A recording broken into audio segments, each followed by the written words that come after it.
Hello. Oh, look at that. My mustache is smiling, so I don't have to smile. It's smiling for me. I love when it does that. I've got, hey, another truth report for you. Now, my mind is kind of reeling in that I don't even know how to fucking describe this. Because so much happened that I barely remember a fraction of it. And, like, oh my god, this fucking changa batch is, I botched the word batch. How about that, by saying botch? Isn't that funny? I think so. Anyways, yeah, it's incredibly fucking strong. I chalked that up to the DMT I used. This is the same DMT that was used in the cart that, for everyone who's tried it, has broken through in 1 5-second hit. So the last batch I made prior to this was with, like, what I thought at the time was the purest DMT ever. It was very similar. It was white, not quite as crystalline as this stuff. But I'd say this stuff is about twice as strong, and I used nearly twice as much during the last batch. And yeah, it was strong. I mean, you could break through if you took a bong hit of 50 milligrams. Yes, 50 milligrams. It's a very small amount of herb, which is good because, as I've stated before, if I do DMT, I want to break through in one hit. You know, and I don't want it to be too hard on my lungs, because it is hard. I mean, I feel like it kind of cleans out my lungs, which is good, but it's, you know, that process is a little rough. It's kind of a purge in its own way. Yeah, I broke through for like a solid 30 minutes fucking yesterday, and I was not expecting that at all. But it was fascinating. It was innovating. I expressed before that it completely blew my socks off when I did the tester dose of 50 milligrams in a little water bong called my interdimensional slingshot. And I thought, oh, that was a little too strong. So, and interestingly enough, that I broke through for about 10 minutes on that, and had lingering effects for lingering visuals for about 10 minutes after that. Like, stuff on my walls looked like they were 3D,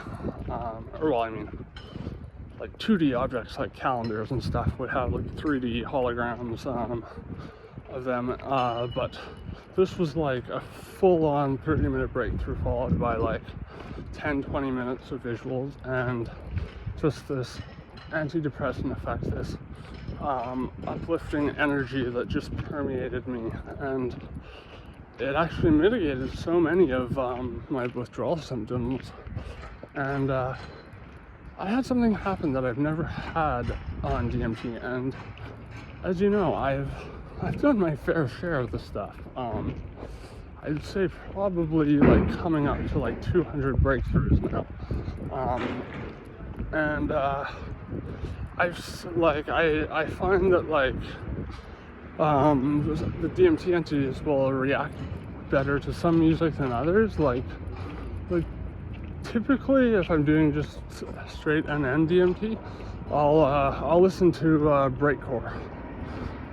They seem like that. It like matches their rapid movements and everything, and they'll kind of dance to it.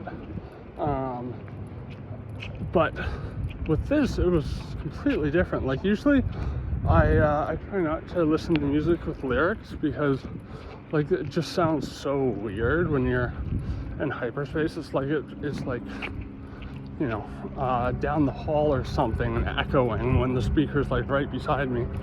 And then of course there's all the weird flanger effects, the auditory hallucinations, and with vocals it just makes that sound very weird most of the time. But I decided to play some Steven Wilson. I put together a playlist of starting with Lazarus. Beautiful, beautiful song that he originally recorded with Porcupine Tree. But as much as I think Porcupine Tree is one of the most consummate, talented groups like ever, I actually prefer Stephen Wilson, who, he founded Porcupine Tree. He was kind of like, he wrote all the lyrics, he wrote a lot of the instruments, so on and so forth. I think he recorded the first few albums himself on a Line 6 pod, which is like beyond fucking impressive. He's called the king of prog rock for a reason. But in any case, I prefer the Lazarus version that's on his, self-titled solo project, Steven Wilson, and the album Transient. Transients? I think it's Transients. Same album that Drive Home is on, which is what I did my last guitar video on, which I'm pretty proud of, because I didn't know anything about how to play that song. I really didn't put much stock into singing it. I just kind of like uttered some of the words here and there just to sort of prove to myself more than anything else that I could sing and play guitar at the same time. But I was more concerned about sort of matching Guthrie Govind's like insane fucking guitar playing throughout the entire thing. I think I did a pretty good job altogether, especially playing on an acoustic. Anyways, let's watch that video if you're interested. I really would appreciate feedback on it. But needless to say, that song was one of the songs on the playlist. The playlist consisted of Lazarus, A Perfect Life, which is like a very ambient, like, it doesn't have him singing, it has a woman kind of narrating the story about someone who had a sister and that just showed up on their porch one day and introduced them to music and their first cigarette, and they had this beautiful moment by the beach, and then she just kind of vanished, because it's part of the concept album it was released on. And I don't know the concept off the top of my head, but I know that he, being Steven Wilson, is very good at concept albums. I've listened to a lot of them because I'm really into prog rock, and some of them are kind of hit or miss, but he really he nails it every time, I gotta say. But I'm hyping him up for a reason, because something very unique happened. The DMT entities were like so fucking like impressed by what they were hearing that they shaped the entire trip around the songs. Like, I'm talking not just they were moving in sync with the music, but they were like recreating the stories being told in the songs. And I felt this like emotional impact from them that I've never experienced before. Like, usually it's me who's feeling the heavy emotions. Usually they're the ones evoking or prompting me to evoke, deeply seated emotional turmoil.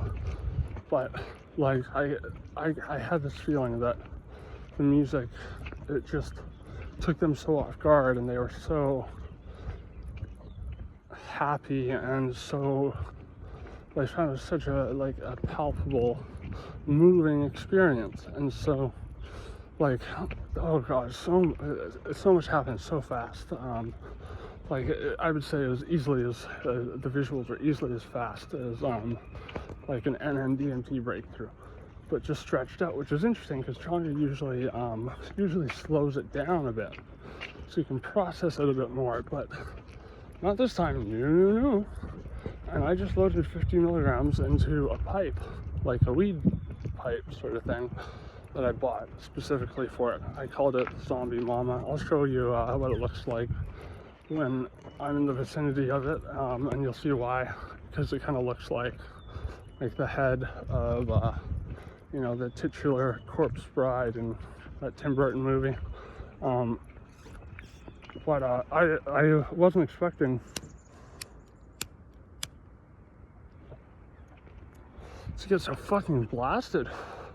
Because I had put 45 milligrams in that pipe before, but I think because I didn't have a very good screen, maybe some of it went through, and so I didn't get all of it. Because I had like a pretty intense experience from that, but nothing compared to what I did yesterday. Yeah, wow, was all I could say really coming out of it. I remember, oh god, these things so tough to put into words. Like, there's a lot of spaces that were being shaped around the music, and very realistic visuals. Usually, I mean, they are realistic, they're hyper realistic all the time, but in a sense that, the crazy, bizarre, high strangeness in the entities, the geometric patterns, the designs seem super duper real, but it's not real in the sense of recreations of landscapes. And at some point I remember going up through a mountain top, and oh hey, look at this, there's a fluffy fat cat. Hey fluffy fat cat, hey Kiki, hey Kiki. Oh, he's on the prowl, she's on the prowl, whatever. Yeah, so I remember going over this mountain top, and I've had this experience of feeling I'm when I've done holotropic breathing for an hour and a half, 2 hours, which gets really intense, and you're hallucinating, your whole body's vibrating, it's fucking crazy. But I've had this feeling of I'm going up Mount Everest, and the air is just getting more and more pure and more rich with oxygen. Now, this was very similar to that, except there were visuals instead of just an image in my mind's eye to accompany it. And I experienced this effect multiple times, and I've had it before, where there would be it would the entities controlling it, and it felt like there were multiple entities. Usually there's one kind of head honcho, puppet master, as I sort of call them. It's the Wizard and the Wizard of Oz, just behind the curtain, pulling the levers to create these worlds, and felt like there was more than one, and I saw more than one, but I'll get to that. And so they would radiate these waves of what the best way I could describe it is they seem like black and white stripes at first, with humanoid entities inside them, and kind of they'd move past me or through me, and interestingly, as they passed through me, they would take on this sort of texture and this appearance that I could only compare to how water and gasoline look when they merge together, and it causes the petrol to break off into different layers due to the different density, and it causes this reflective sheen. It was kind of like that, yeah, that's pretty wild, man. And I remember seeing the same entity that I've seen when I've had these full-on breakthroughs with this changa dose, where it's a female, and she's in this big tower-looking thing, kind of in this cylindrical bulb in this massive tower, and she was kind of looked like she was punching in keys and stuff like that, commands to create different things. But interestingly, towards the end, and that playlist I made of Lazarus, Perfect Life, Drive Home, and then Harmony Korine, those songs probably amount to about 20 to 30 minutes, and I still had visuals for about another 10-20 minutes after that. And I actually do towards the end, experiencing well, what's transpiring right before my eyes in silence. And so I did just that. Also because I was like still, partially immobilized. So, it would have been a tough time trying to play music anyways.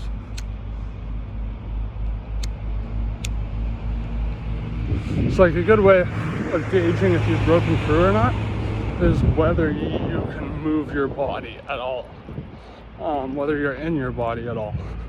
Usually changa does have a tendency to leave you more in your body, but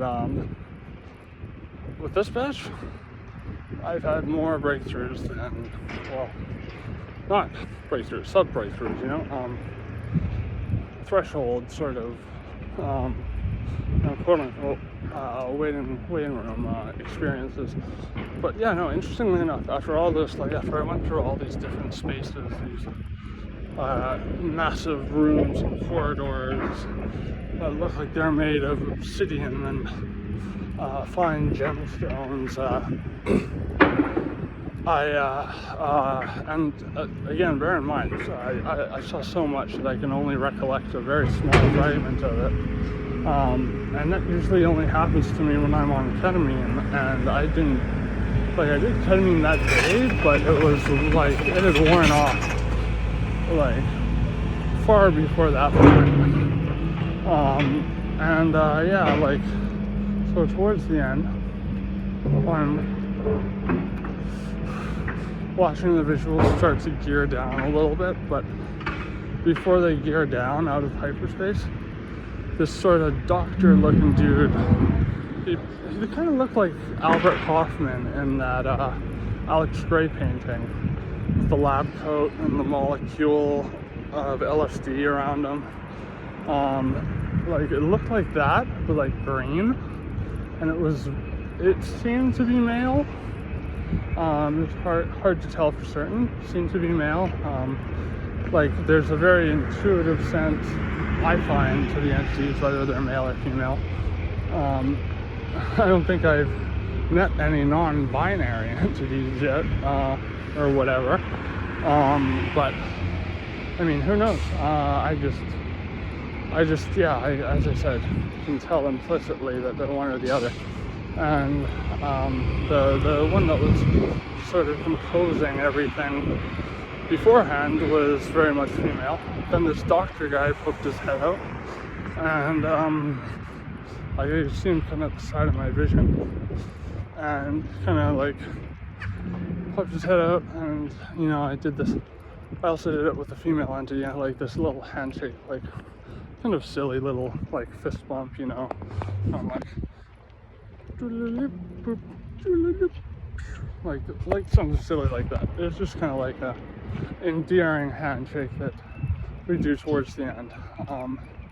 Because whether this is the nature of the experience is literally going into another dimension or a personification of the psyche, I still would wager that it's the latter, because I think that's equally, if not more, impressive. But to each their own. I don't mean to invalidate anyone else's experience or interpretations of the nature of their experience. But I treat the entities like they are fucking, they're real, and they are something that you have to be completely submissive to, because you're in their space, you're in their world. They're gonna show you what they want to show you, whether you like it or not. So the best thing you can do is just put your trust in them and affirm your respect and love, and to build rapport. And I think that really does pay off. There's something about making it yourself that it adds this really deep personal connection, especially if you put love into the process, and make it kind of ritualistic, which I do. I'll burn sage and everything, and as I said, I'm otherwise not a metaphysically spiritual person, but I do this as a sign of sort of respect and wanting to show that I'm putting stock into the experience, yeah, so I last thing was I did that little handshake thing, and then I stood up. I had that effect I was describing before of everything looking like 3D kind of holograms, of 2D stuff like posters and whatnot that were around my room, and had that buzzing, uplifting energy going through me all day, despite having some fairly stressful stuff to deal with after that.